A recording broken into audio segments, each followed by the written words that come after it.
Hi, Room 5. So it's time for us to read our big story of the week, which is found in Big Blue. And I know you don't have Big Blue, but you have Wonders Online. So hopefully you were able to find this week's story called Whistle for Willie online, and you can play around with that a little bit. There's usually some games and things. It's kind of tricky because I don't see your account. So I don't have access to all the things that you do. But if you play around on there for a little while, I'm sure there's some good stuff. I made this chart to sort of help us through, kind of like we do every Thursday when we read our big story. And Whistle for Willie is actually about a little boy named Peter who really wishes that he could do something. In this story, it happens to be whistle. And all of us in our life wish that we could do different things. Sometimes we try and we can do them right away, and other times we can't, and we have to take some steps to get to do it. So on my poster board, I started with green because green means go. So this is the beginning of our story. And Peter wanted to whistle. Now, spoiler alert, at the end, I did it in red because red means stop. So that's the end of the story. Peter could whistle. Okay, so I just gave you the beginning and the end. But in the middle, there's going to be some different things that he goes through in order to learn to whistle. So I'm going to read this to you. So get cozy and enjoy the story Whistle for Willie by a very famous author named Ezra Jack Keats. Oh, how Peter wished he could whistle. He saw a boy playing with his dog. Whenever the boy whistled, the dog ran straight to him. Peter tried and tried to whistle, but he couldn't.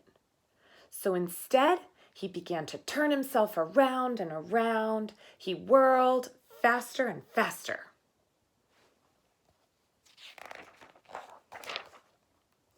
When he stopped, everything turned down and up and up and down and around and around.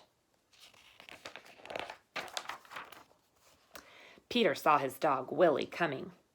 Quick as a wink, he hid in an empty carton lying on the sidewalk. Wouldn't it be funny if I whistled? Peter thought. Willie would stop and look all around to see who it was. Peter tried to whistle again, but still he couldn't. So Willie just walked on. Peter got out of the carton and started home. On the way home, he took some colored chalks out of his pocket and drew a long, long line right up to his door. He stood there and tried to whistle again. He blew till his cheeks were tired, but nothing happened. He went into his house and put on his father's old hat to make himself feel more grown up. He looked into the mirror to practice whistling. Still, no whistle. When his mother saw what he was doing, Peter pretended that he was his father. He said, "I've come home early today, dear. Is Peter here?" His mother answered, "Why, no, he's outside with Willie." "Well, I'll go out and look for them," said Peter. First, he walked along a crack in the sidewalk. Then he tried to run away from his shadow. He jumped off his shadow, but when he landed, they were together again.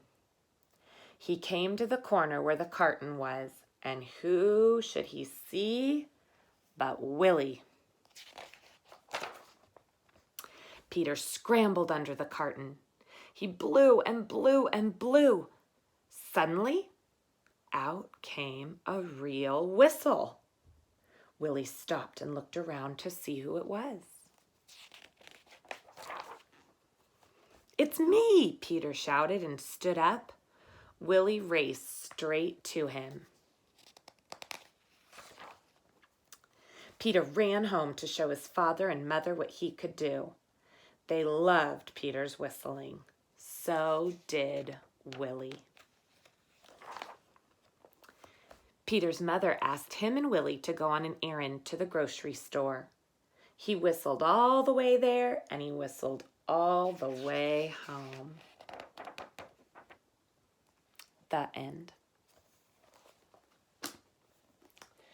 So I really like that story because everyone wants to do different things or learn to do different things, like I said, and especially when you're young, a lot of times we get frustrated and our body gets frustrated and we get mad when we can't do something.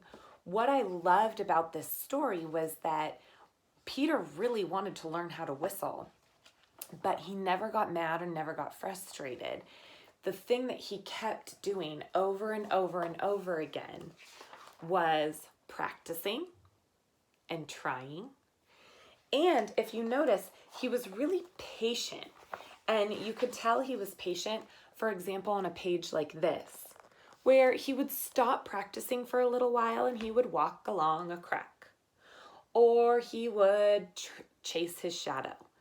So he didn't put so much pressure on himself that he was getting frustrated. He would take breaks and then he would try again and then he would practice again. So basically the big message of this story and the steps to him solving his problem were he kept practicing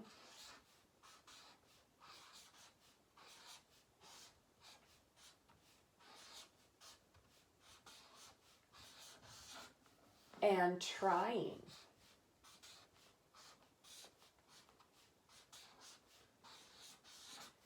Those were the things that he kept doing over and over again.